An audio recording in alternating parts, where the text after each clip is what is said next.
They are slowly trickling in. I see. Mm-hmm.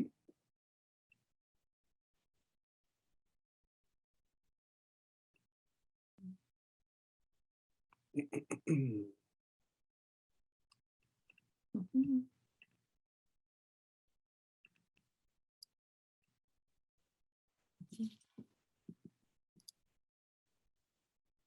And we will let them slowly trickle in. Let us begin. Welcome to the Critical Conversations that is sponsored by the Center for Africana Studies. My name is Lawrence Ware. I am the Associate Director of the Center for Africana Studies. Very happy to have you here. I am excited for today's talk. My dear friend, Megan Burke, is going to talk to us today about her book.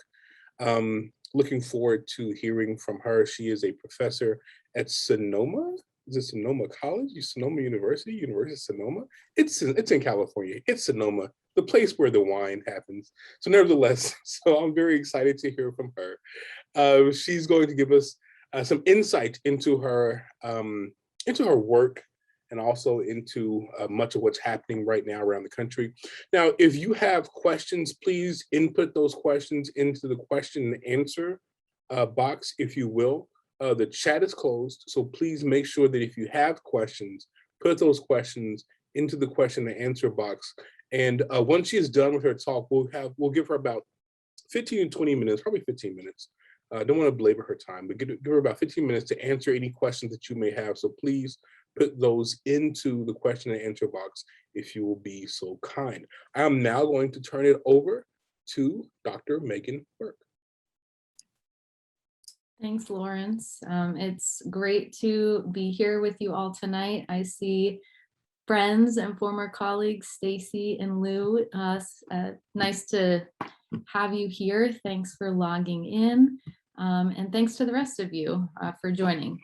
So as Professor Ware mentioned, I'm going to be giving a talk related to my book, which came out 2 years ago, actually to this day, in October 2019. I'm also going to talk about some work that I've developed in extension of it. So I have a few slides. They're not super exciting, but at various points, you may see a QR code for those of you who get bored of listening and looking at the screen. Maybe you'll find them of interest to you. Some of them will take you to more interesting sites than others. Like for instance, this one on the slide will just take you to the University of Minnesota Press website, where you can find out more about my book. I don't have a talk title for this talk other than When Time Warps, since I am going to be talking about the main philosophical questions at the center of the book. So I'm just going to go ahead and get started. And I should say before I do that, however, that I will be talking about rape, white supremacy, racist violence, as well as police brutality. So those may be triggering for some of you listening. Please do what you need to take care of yourself in the process of my discussions of those things. Okay. So on June 17th, 2015, Dylan Storm Roof, who was then 21 years old, entered the Emmanuel African Methodist Episcopal Church in Charleston, South Carolina, and opened fire on Black congregants attending a Bible study. Roof murdered 9 people with a .45 caliber pistol he purchased with birthday money. A self-declared white supremacist, Roof announced his reason for the massacre to the all-Black congregation, saying, "You rape our women and you're taking over our country." So here's an image on the slide of the Emmanuel African Methodist Episcopal Church, which is the oldest African Methodist Episcopal Church in the southern United States, and it was the first independent Black denomination in the US. It is referred to affectionately as Mother Emmanuel. On the right-hand side of your screen, you'll see a QR code, which will direct you to a very brief Code Switch podcast episode on this day, June 17th, 2015. So once under police custody, Roof reiterated his justification for the hate crime. He said, "I had to do it because somebody had to do something, because Black people are killing white people every day on the street, and they rape white women, 100 white women a day." So on the screen now, you'll see this justification. This was the justification he gave while in police custody, and I am particularly interested in what he's saying, mostly in the content of what he's saying. In the context of United States history, Roof's white supremacist terrorism is neither exceptional nor an isolated event. There are many, and we can relate them historically across time. White Americans, whether self-declared white supremacists or not, have a long history of massacre against communities and people of color, in particular Black people. Yet in the wake of Roof's white terrorism, America became obsessed with isolating the white supremacist motive of his act. The majority of inquiries into the motive of white supremacy individualize Roof's hate, taking his white supremacy as the effect of an individual white boy gone awry because of his access to so-called radical literature on the internet. But rather than individualize Roof's actions, centering who he is and why he did what he did, as most mainstream accounts have done, I am interested in how what he did, including what he said, reveals to us something more pernicious and more violent about the relation between the historical past and our experiences in the present. His actions, I think, open up for us in a very grave way how historical legacies of rape, and in particular, white myths of rape, are an undercurrent of the present that can violently explode in the present. Although it might be tempting and comforting for some of us to think that only a radical minority of white individuals like Roof hold on to violent ideologies related to gender, race, and rape, such as the historical image of the lecherous Black man and the pure, vulnerable white woman, those controlling images, I think, have not been left in the past.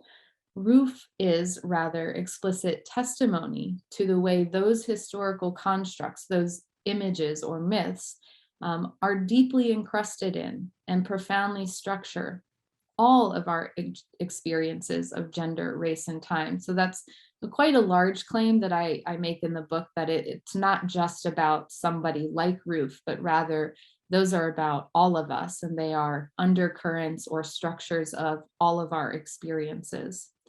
So right in his justification for murder, again, the one that you'll see on the screen, is something important. And in particular, and very important in the latter half of his justification, they rape white women, 100 white women a day.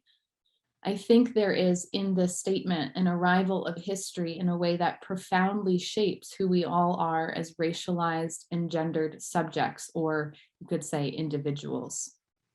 So in the book, I'm thinking about the three phenomenon, gender, race, and time together. And we should ask why. So I'm going to spend some time talking about why I think about these things at all and why I think about them together. Following Black feminist scholars like Angela Davis, Kimberly Crenshaw, and Bell Hooks, it is necessary to think about the entanglement of gender and race, not only because they are inseparable in experience, but because norms of gender are also norms of race and vice versa. This would be, of course, the method of intersectionality. We do not live one without the other, and so we cannot think one without the other. A concern with time, that is what it is, what it does, and why it matters, are classical philosophical concerns. I became interested in time by trying to understand the relation between gender and what phenomenologists, who are a particular kind of philosopher, call temporality or lived time. That would be how I or you or any individual or group of people experience time. So feminist thinkers have long been concerned with the relation between gender and race and time. as a way to denaturalize gender, that is, to expose that it is not natural or biological. Generally, feminist scholars have done so by accounting for gender as a historical construct that is realized through social interactions in a given context. But my claim is that feminist scholarship, what they have not done, or what we have not done, is considered how gendered subjects live time, or how becoming a gendered person relies on living time in specific ways. To answer how this is the case, that is, how gender is about living time, I think we need the tools of phenomenology, or at least they can help us. So other scholars, namely scholars who study trauma, for instance, offer us other tools that try to get at the relationship between gender, race, and time.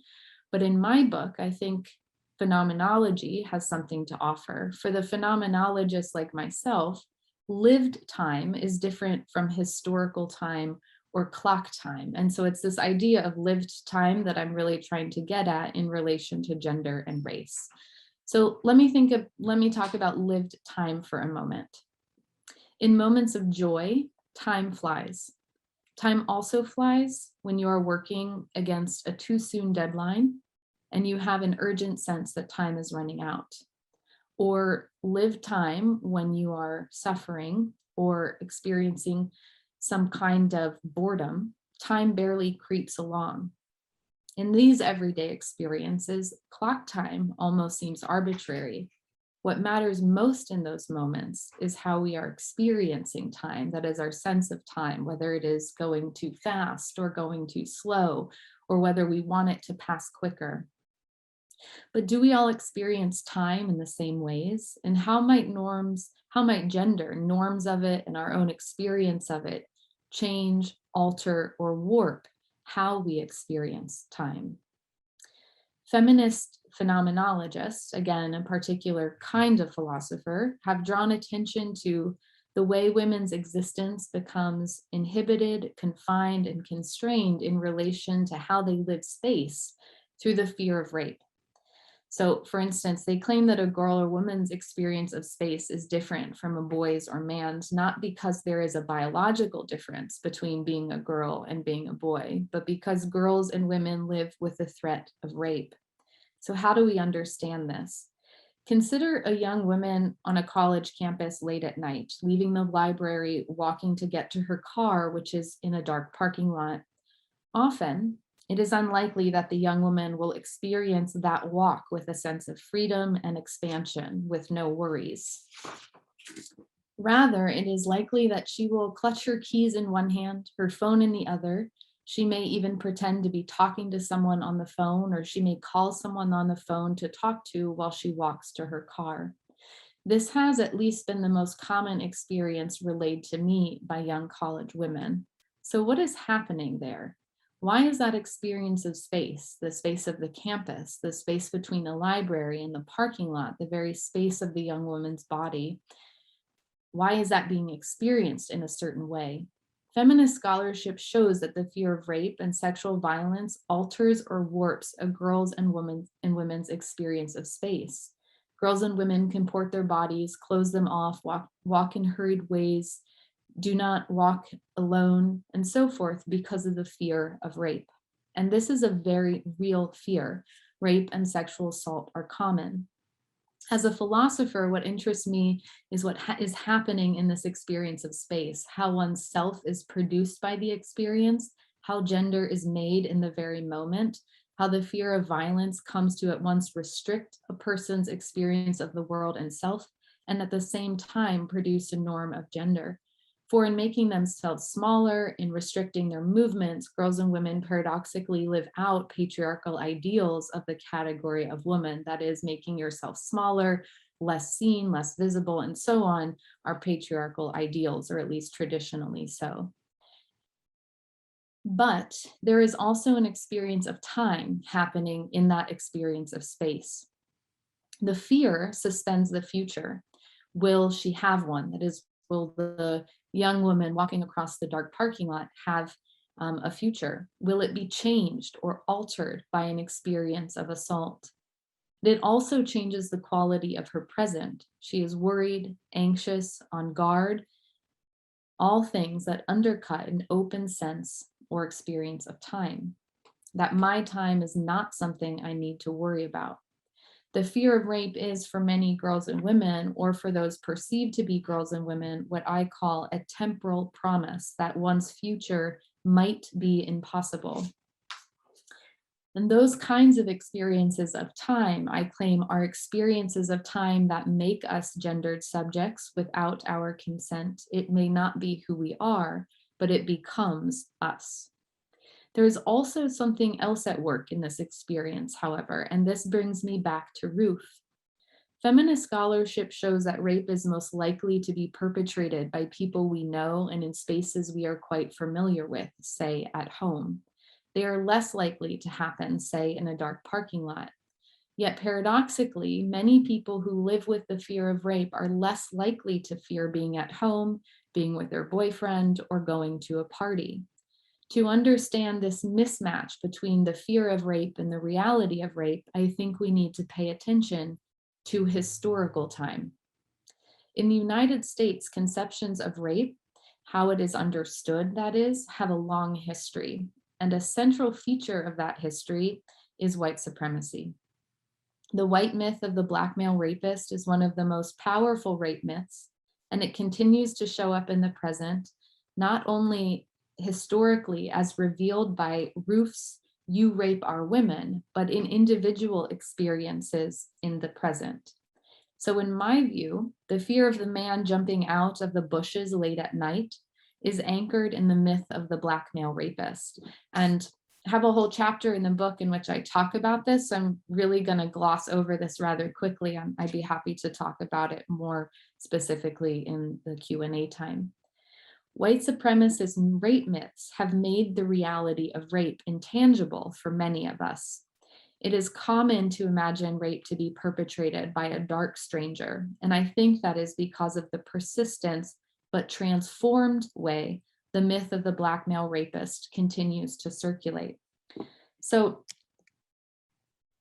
in the book, my claims are that first, white myths of rape continue to produce and constrain racialized gendered subjects. And second, that how girls and women experience time is bound up with these myths and how they become girls and women. My point in looking at these claims and unpacking them was both to get to feminist philosophers and feminist scholars thinking about lived time, and to suggest that norms of gender are produced through experiences of time. Though after the book, I've been thinking more about what I was up to. And so there is something else that I've worked out, which I'm not going to turn to, so how I unpack these. But if you were to scan this QR code, it would take you to a podcast episode for New Books in Philosophy, in an episode in which I was able to talk more at length about how we live or experience time and the kind of liberatory project at work. So why understand the relationship between gender, race, and time? So other than diagnosing kind of matters of harm and violence, what's the point? What does it get at? And you can listen to more of that or find out more about that if you were to listen to the podcast episode. But again, of course, I can address it in Q&A. So after the book, so after unpacking the two claims, which would again be how white myths of rape continue to produce and constrain racialized gendered subjects, that would be who you and I become in relationship to norms and histories of race and gender, and two, to show how girls and women experience time is bound up with those myths and how one becomes a girl or woman, I started to think more about what it is that I was up to in relationship to diagnosing those two matters. And I have, with two other feminist phenomenologists, namely Bonnie Mann and Martina Ferrari, developed a different notion, what we call lived historical time.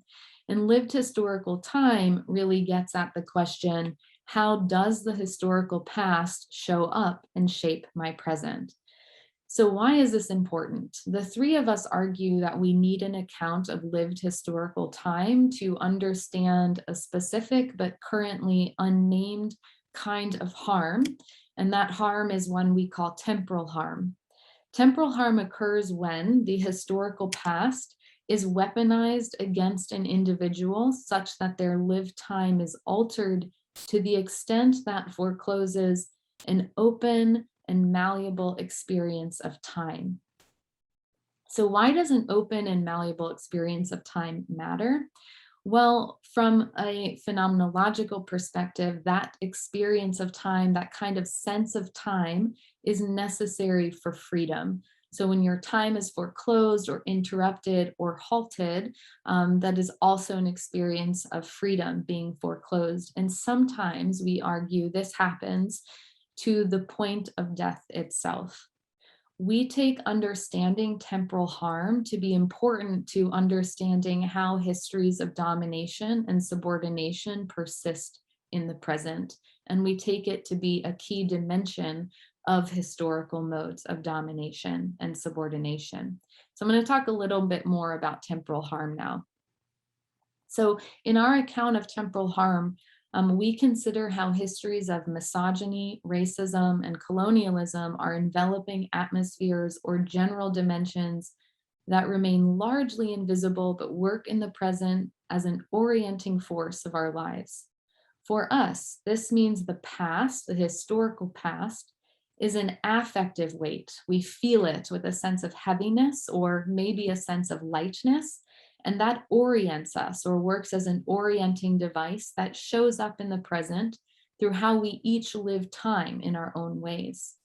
But it also helps us understand how the historical past is lived and endured differently depending on how a subject or an individual is situated in the stream of that history. So for instance, as a white person, I will live the weight of historical time as a lightness because of the privileges that I am afforded as a result of white supremacy. Whereas in contrast, because of how a Black person in the present today is situated in the stream of the history of white supremacy, they're likely to experience that history as a heaviness that weighs one down, that can interrupt one's present, not just as a sense, but it can explode in the present. And I'll give an example of this shortly.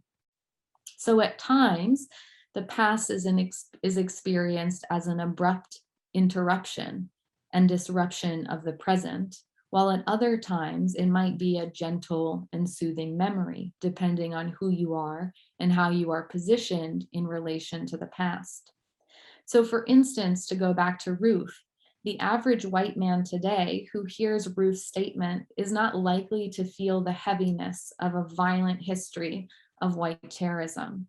That white man is not likely to feel his present interrupted by the explicit presence of the past and the turn to the myth of the Black male rapist. Yet a Black man, we argue in our work, is likely to feel the arrival of that past differently as a weight, as a threat, as the impossibility of the future. So to illustrate how lived historical time harms, we offer an account of the experience of Gianna Anderson, a Black woman who was sexually assaulted by a police officer during a traffic stop. So I'm not going to detail too much of this event, but to counteract some of the violent details that I do discuss, on the screen on the right, you'll see the hashtag Say Her Name anthology edited by Kimberly Crenshaw, which narrates Black women's stories of police violence and the contemporary and historical public silence around them. And then on the left-hand side of the screen, that QR code will take you to a brief but decent in-depth interview with Crenshaw about the hashtag Say Her Name campaign, which works to bring attention to the ways Black women are subjected today to police violence. So to talk about Anderson. On October 16th, 2015, Gianna Anderson was stopped by Phoenix police officer Anthony Armour because her license plate had been recently suspended. Far from being a mundane traffic stop, however, Armour physically assaulted and sexually violated Gianna. As a Black woman in the United States, Gianna's experience is quite ordinary, even if that experience is not always visible. We need only to consider the more recent deaths of Tanisha Anderson, Sandra Bland, Corinne Gaines, and Breonna Taylor to recognize that Black girls and women's encounters with the police too often result in extraordinary violence, including sexual violence. So there is a historical pattern to this violence. It can be traced from slave patrols in the 1700s through the founding of publicly funded police forces. The story of 14-year-old Hattie McRae, who was murdered by 27-year-old white police officer Charles Guerin after refusing repeated sexual advances, is typical of the pattern.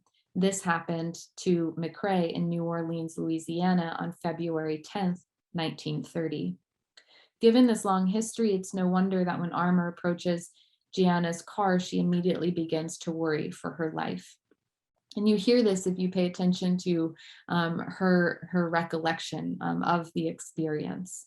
So why though? Why does she begin to worry? To understand her experience, Bonnie Mann, Martina Ferrari, and I argue that we have to consider historical time, and in particular, the historical ritual of Black death, the power to end Black life in the United States. That ritual shows up, it arrives on scene in Gianna's experience when Armour approaches her car.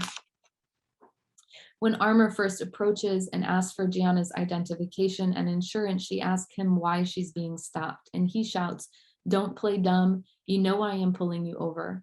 His demeanor and answers are immediate red flags to Gianna and make her feel like, as she says, something is not right. She knows she doesn't want to be alone with him. She asks again for his justification, and he yells for her to get out of the car. The heaviness of his mood weighs in on her. She says, "Fear on so many levels sets in that I could not articulate them." Armour's actions are so penetrating that Gianna later recalls feeling that in her particularity, meaning her as an individual, she didn't exist. There is a quality to the scene, she recounts, that completely eviscerates her. In desperation to recover her present, the one rooted in her particular past, which we argue would be the way to see Gianna as an individual, to recognize that she is a person with a unique personal history. In her reputation as a good mother and good employee, she asks for Armour's supervisor. So she's struggling with Armour to get him to see her as an individual rather than just as any Black woman. And Armour continues to resist. And so she asks Armour for Armour's supervisor. He aggressively dismisses her request. She pulls out her phone to record the interaction, and he responds by violently yanking Gianna out of the car. As he pins her up against the car and forces her arms overhead, Gianna screams out to a passerby to call the police, and Armour responds, "How are you going to call the police on the damn police?" Armour, who is a man of color, makes clear that his entitlement to treat Gianna in this way results from his institutional affiliation with the police. Although whiteness does sanction violence against Black women like Gianna, when it comes to the institution of policing, it is institutional membership, not the racial identity of the perpetrator, that authorizes the brutality. As Chris Menefield shows, white officers are no more likely than officers of color to use lethal force disproportionately against Black victims. As Menefield writes, this doesn't mean the killings aren't racist. Rather, we are facing a fundamentally institutional problem. And he continues, the research suggests that the disproportionate killing of Black men occurs because institutional and organizational racism in police departments and the criminal justice system targets minority communities with policies like stop and frisk, investigatory stops, racial profiling, and the war on drugs that have more destructive effects. So because institutions like the police are situated historically, any police officer, regardless of how they are otherwise socially situated, may inherit the power of that history. And this allows us to understand why Armour, as a man of color, how he wields a historical entitlement in that encounter with Gianna. As her worries materialize, Gianna continues to struggle against Armour. He responds with intensified force, and there comes a point when the reality of the situation crashes down on her, she says, like lightning. He assaults her, and later she says, that was the point that I knew that everything was totally out of control. This awareness signals the acute modality of temporal harm. Armour weaponizes lived historical time, and Gianna is swept away in the course of events, unable to alter what will happen to her. So let me be clear about how we understand this experience in relation to lived historical times. There's a lot of details about the event and the encounter that I've left out for the sake of time. But when Armour pulled Gianna over, when he walked up alongside her car, when he threw her out of it and assaulted her below the surface of his righteous entitlement as an agent of the state, that is, as a police officer, there welled up a whole collection of historical practices, meanings, and values. He arrived carrying an arsenal of historical memories, events, and meanings about male entitlement, myths about Black women's promiscuity, and so forth that were bequeathed to him through his uniform, giving him justification to patrol with impunity. In this scene, historical time is on his side. Gianna, though, because of who she is as a Black woman in the stream of history, she loses a grip on her personal past, which is what allows us to be an individual in history. And she is instead, her personal past is usurped or taken over by a general past that makes time painful. She experiences herself as interchangeable, as one-dimensional. Her imagined future, the one where she pulled up safely into her driveway just 4 blocks away after a quick trip to the pharmacy, is upended. And it is upended not because of one bad apple cop, but because of the way historical legacies of violence are weaponized against her. Armour refuses to hear her in her particularity. He refuses to treat her as an individual. He rather treats her, we argue, as any Black woman. That stripping of her individual existence is made possible by how historical myths and legacies are drawn on in the present. So we could say, well, what's going on in that moment and what allows Armour to act in this way? And we're arguing that what is actually happening is the way historical time is working against Gianna and the way in which it is weaponized against her to undermine who she is. So when historical myths and legacies are drawn on in the present in this way, it is weaponized to produce temporal harm. Gianna's personal past, what makes her her, is erased, her present is undercut, and her future is harmed. So fortunately, Gianna survived, but not without trauma. And this relates back to my book that this kind of experience warps one's capacity to live time and one's experience of time. So to conclude, temporal harm is about how our lived experience of time is made possible or warped or eliminated altogether because of how we individually or collectively live historical time. The notions of temporal harm and lived historical time then are extensions, though much more developed, of the work I was setting out to do in my book, which is to tease out the relation between gender, race, and time in relation to particular histories and experiences of rape. But it also makes something more clear. So this latter work, I think, does something even better and clarifies that project. And that's namely that time can be weaponized to harm individuals. And that weaponization draws on historical meanings of gender and race. And so I think there's something important to pay attention to in terms of time, if we can acknowledge that time also harms. So that's kind of where my thinking is right now. I'm too short on time to bring those notions to bear on some other work I'm doing in relationship to misgendering. but I'd be happy to talk more about that if you all wish. So for now, I will stop and I welcome all your questions. Thank you in advance for listening. Thank you. I would say put your hands together, but of course, we're not in person. And so putting their hands together will not be necessarily helpful for that purpose. But I do want to open the door for questions now. I do realize that this was, and I knew that I was doing this, just knowing Megan and knowing her work. I knew this was a very difficult topic, but I think it's a very important topic, something that we should be wrestling with. And quite honestly, I'm happy that philosophers are beginning to do this kind of work. One of the things that I think is very important is that philosophers get their hands dirty and start dealing with some of these things. Because philosophy has for a very long time been a discipline that has not really taken that seriously. But I do want to ask a question as we're waiting for the questions to come in. So far, no questions, but that's fine. And I kind of know the answer, but I want to ask it anyway, just kind of give you an opportunity to talk about it. So you talked about these white myths about rape. Where do they come from? Like, what's that all about? Where'd that come from? Well, that's a loaded question. I know it is. So feel free to go ahead and go at it.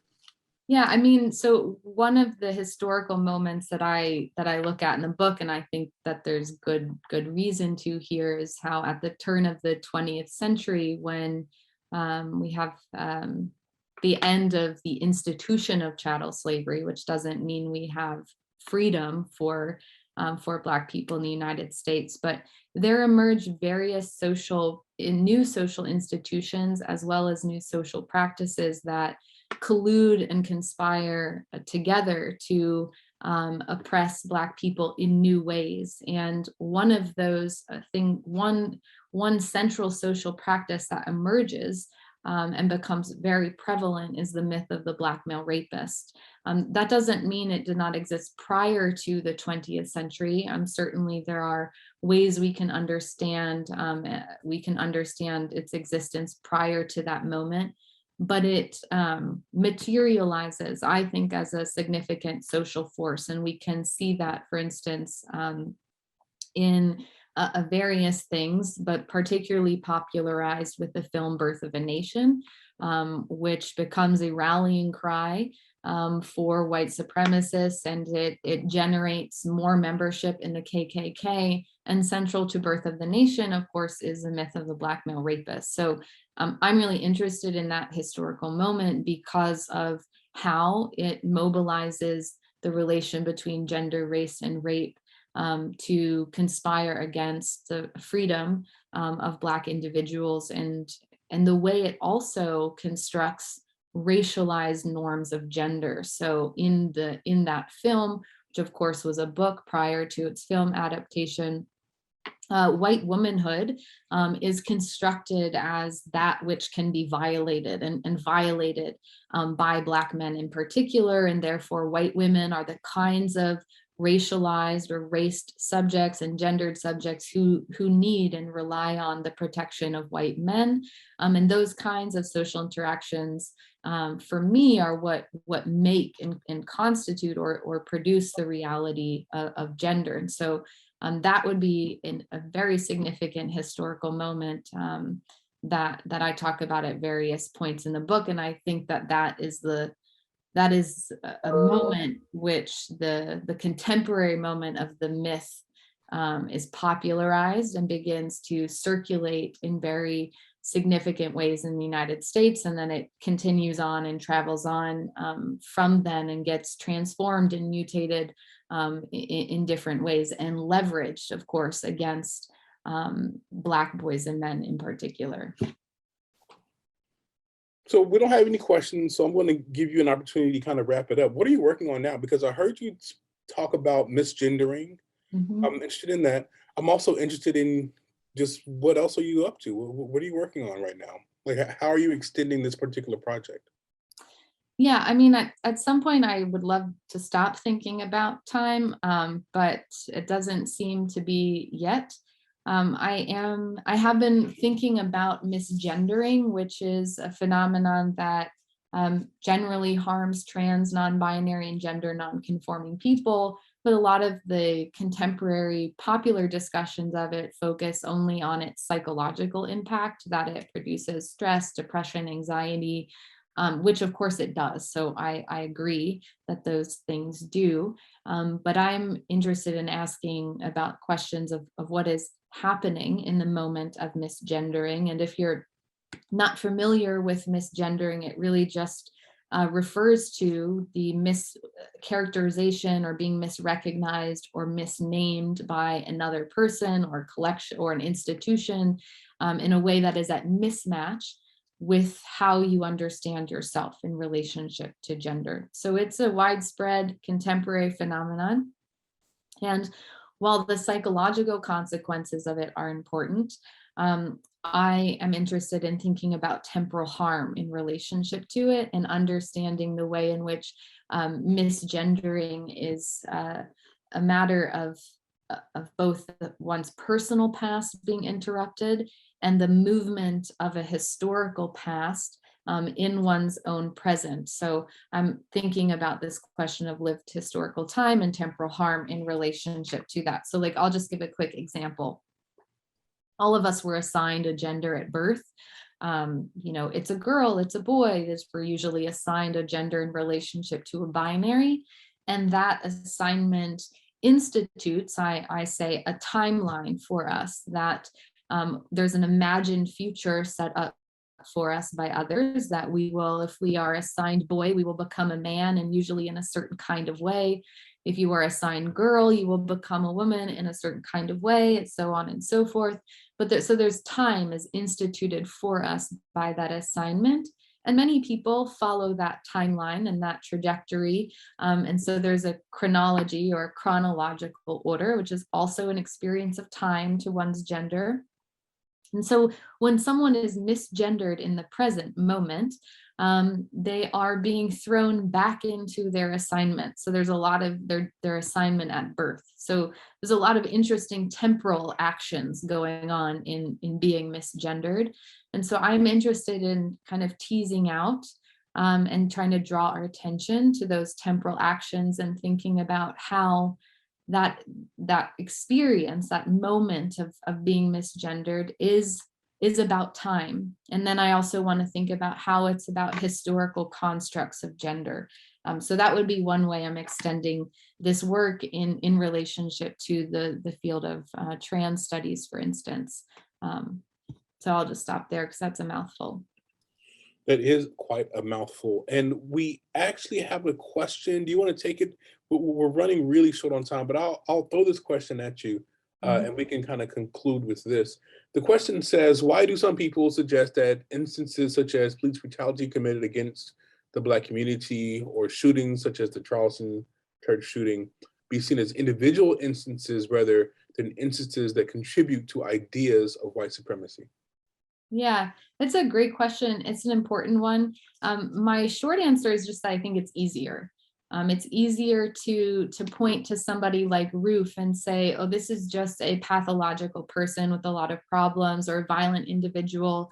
And that absolves the rest of us, and particularly white people, from dealing with our own relationship to Ruth. So I, in other parts of the book, kind of argue that we as people in the United States, but in particular, we as white people, should not be so quick to distance ourselves from people like Ruth, that while he may say explicitly racist things that draw on historical white myths of rape, I argue that many of us do this in unconscious, embodied ways in our everyday lives that we don't recognize. So I think the way I put it in the book is that Ruth might say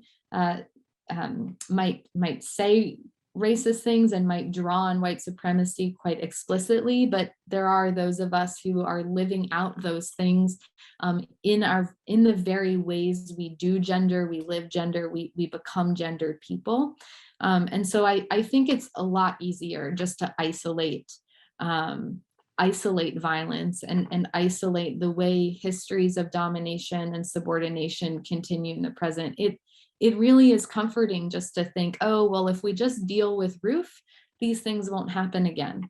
And that allows the rest of us just to wipe our hands clean. And by the rest of us in that particular instance, I mean white individuals. So I think it's just easier. I think it's easier, but that of course doesn't mean it is right, or it is the way to handle our histories of violence if we want to actually create concrete freedom for historically oppressed people. Wonderful, wonderful. Well, Megan, thank you so much. I encourage those of you who are watching, if you're not familiar with her work, please definitely look up Megan's work. She's doing great things. Also look at the work of Kimberly Crenshaw. She's doing wonderful. She has been doing wonderful things for many years, for a very long time. But nevertheless, thank you so much, Megan, for participating in this with me. Thank you for accepting my invitation. Also, thank you those of you who are here for listening in on this. I hope that you found this to be edifying and had a wonderful time. Thank you. Have a good night. Thank you so much. Bye.